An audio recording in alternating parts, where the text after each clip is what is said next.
שבוע טוב, חודש טוב, חנוכה שמח.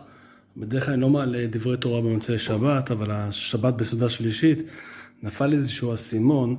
בחלומות יוסף, החלום של שר הטבחים ושר הרופאים, נשמע הכי בנאלי שבעולם. אחד חולם על כישלון בתפקיד, אחד חולם על הצלחה בתפקיד. איזה ביג דיל זה להגיד אתה תחיה, אתה תמות. יתרה מכך, אם אנחנו יודעים היגרופילית, כמו שיוסף ידע היגרופילית, מצרית עתיקה, את הכתב שלהם, היינו יודעים שלראות נשר מעל לחם, זה המילה מוות בהיגרופילית.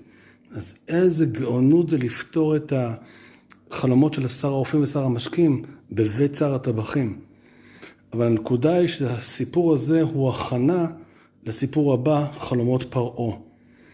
בחלומות פרעה יוסף עושה 180 מעלות מהפתרון של שר הרופאים ושר המשקים. בבית שר הטבחים, שר הרופאים ושר המשקים, ייתכן ותכננו מרד. הם התלבטו, הולכים ביחד, לא הולכים ביחד. נצליח, ניקשל.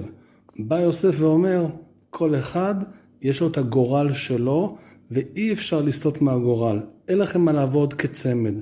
זה לא ישנה את הגורל הפרטי של כל אחד ואחד. אצל פרעה הוא עושה מהפך מוחלט. פרעה משתומם.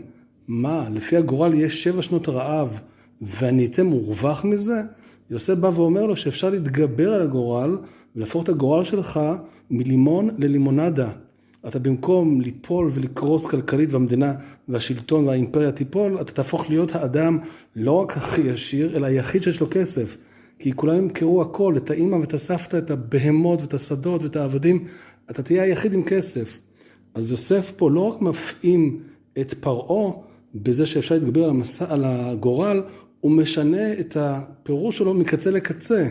הוא אומר לשר הטבחים ושר הרופאים, כל אחד, מה שמכתוב מכתוב, ואצל פרעה הוא אומר, לא מעניין מה מכתוב, אתה כותב את הגורל שלך. ומזה פרעה כל כך מתרשם. שבת שלום, חודש טוב, חנוכה שמח.